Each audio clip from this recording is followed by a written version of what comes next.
Let's begin our story by introducing Finn, a resourceful pickpocket. Finn had grown up in the Sunfields orphanage and had made a living by stealing from unsuspecting people. But he wasn't a bad person, he was just trying to make ends meet. One day, Finn overheard that the landlord was planning to demolish the orphanage to build luxury apartments. Finn was devastated. The orphanage was his home, and he couldn't bear the thought of it being destroyed. Determined to raise funds quickly, Finn tried to sell his stolen goods at a pawn shop.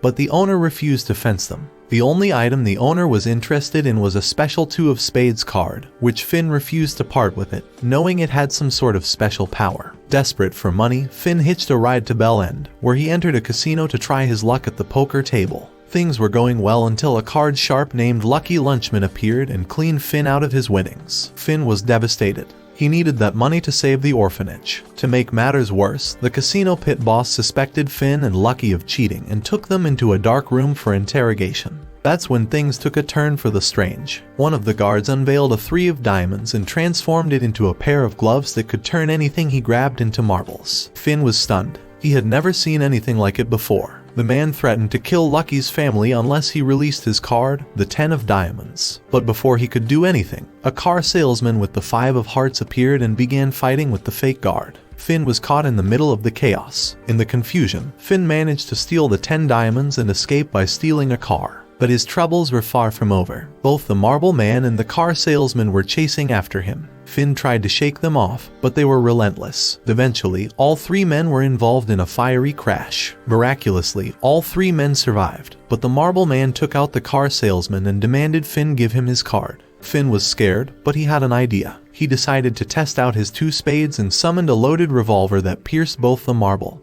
and the attacker's arm. But the car salesman wasn't dead after all. He appeared alive, and both he and Finn pointed their guns at each other. It was a tense standoff, and Finn didn't know what to do. Finn's heart was pounding as he held his gun to the car salesman. Just as the situation was about to turn deadly, a car screeched onto the scene, and a man named Vijay jumped out, wielding his own card's power. Vines burst from his hands, entangling Finn and rendering him helpless. When Finn came to, he found himself in the back room of a car dealership on Old Maid Street. The salesman, Chris Redgrave, was looming over him, a gun in hand and murder in his eyes. It seemed Finn's luck had run out, until Bernard, the dealership's owner, received a call from the pinochle president. Suddenly, Chris was ordered to spare Finn and give him a chance to prove himself. As Finn was introduced to the other members of the dealership who were working with the mysterious high card, he couldn't shake the feeling that he had stumbled into a world that was beyond his understanding. He soon discovered that these individuals possessed powerful abilities that were linked to a special deck of playing cards. Finn was offered a position as an apprentice car seller and assigned to work under Chris, who remained skeptical of Finn's abilities. The next morning, Finn was thrown into his first high-stakes assignment when a bulletproof monster was robbing an armored truck. Chris and Finn rushed to confront the attacker but soon realized that their powers were no match for the strength of Rock, the power of the 3 of hearts. Chris bravely baited the attacker into attacking him through the windshield of his car, and they careened into the nearby river. The attacker used his card's power to escape, leaving Chris to drown. But Finn was quick to act, summoning his focus to fire a few shots through the car's window, allowing Chris to escape the sunken car. Afterward, the president warned Bernard that Finn would be fired if he didn't continue to produce results. Meanwhile, the other high card members mocked Finn for having a weak card. Finn knew he had a lot to prove if he was going to survive in this dangerous new world. Finn was strolling along when he heard a young boy's screams for help. He dashed towards the commotion and saw 2 burly men, Jake and Carter, dragging the boy into their car. The men rambled on about the boy's father shutting down their factory and leaving them penniless, and now they were going to make him pay. Finn's heart raced as he realized the gravity of the situation.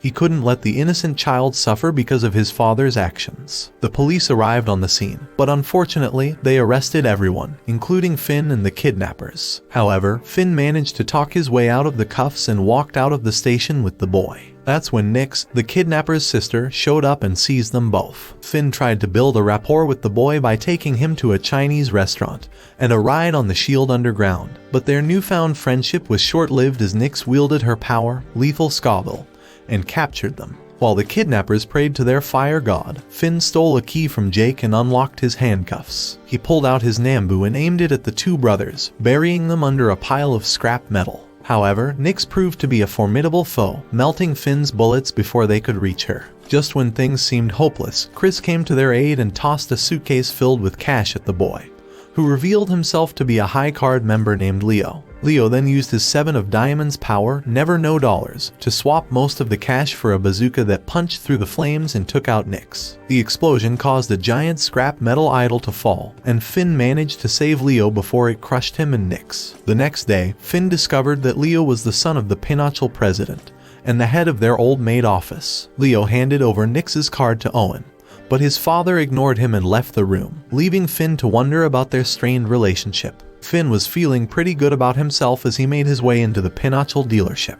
He had just managed to swipe one of Chris's clients and was looking forward to rubbing it in his face. As he was gloating, Wendy stumbled in late, clearly still recovering from a wild night of partying. Later that night, Chris took Finn to the Crazy Eights bar to give him some advice about the job. He warned Finn about the unwritten rules, especially when it came to Wendy. She was not to get too drunk or draw her sword under any circumstances. Finn listened intently, not wanting to make any mistakes. The next day, Wendy miraculously managed to make it to work on time. Finn was impressed and secretly wondered what had changed. However, things quickly took a turn for the worse when Chris was taken hostage in a bank robbery. Wendy knew what she had to do and rushed to the scene, with the rest of the high card team close behind. Chris was a hero and tried to shield a couple of hostages, but he was gunned down. However, to everyone's amazement, he revived with his card's power. It was an incredible moment, but there was no time to celebrate. Vijay managed to trap the thieves' escape van, and Wendy used her Ace of Spades card to summon love and peace. She knocked out the thieves with her sheathed sword, but one of them took Vijay at knife point. It was then that they realized that the thief was another player, John Doe, with the 4 of Hearts power Agent S. Wendy felt trapped, remembering the words of her late father. She unsheathed her sword and let the spirit of love and peace take over. Love P easily defeated John Doe, but then started attacking the other high card members. Finn was terrified, but he managed to knock the sword out of Wendy's hand. Love P disappeared, and Wendy was back to her normal self. It was a scary moment, but they had all survived. Wendy was shaken up, but she knew that she had to keep her emotions in check if she was going to be a successful high card member. Chris was proud of her, and they all left the scene feeling grateful to be alive. Junior Detective Sugarpiece had a gut feeling that something was amiss at the Shield Police Department. Too many cases connected to the Pinochle family were closed without proper investigation. It was as if they were above the law. Sugar couldn't shake off the feeling that there was a cover-up going on. When John Doe, a member of Pinochle, offered to turn state's evidence in exchange for witness protection, Sugar jumped at the opportunity. She handed John over to another detective and began staking out the Pinochle dealership, hoping to gather some leads. Days went by without any progress until a veteran detective, Greg Young, attended a charity event hosted by Ban Klondike, the head of the Klondike family. Sugar was shocked when she saw Finn pointing a gun at her. She quickly arrested him, but what happened next left her traumatized. Van Klondike revealed John Doe, captive and helpless, and Greg proceeded to slowly snap his neck in front of the assembled crowd. As if that wasn't enough, a woman with telekinetic powers crushed Sugar's police car under a bus, nearly causing Finn to shoot her. As the rain poured down, Finn warned Sugar to back off, but she couldn't let go of her investigation. The next day, Greg informed her that John Doe was dead, confirming her worst fears. She knew she had to keep digging, but she had no idea what horrors awaited her. The tension in the air was palpable as Sugar struggled to uncover the truth. The Klondike family's power seemed to be limitless, and she was just a junior detective. But she couldn't let that stop her. She had to bring them to justice, no matter the cost.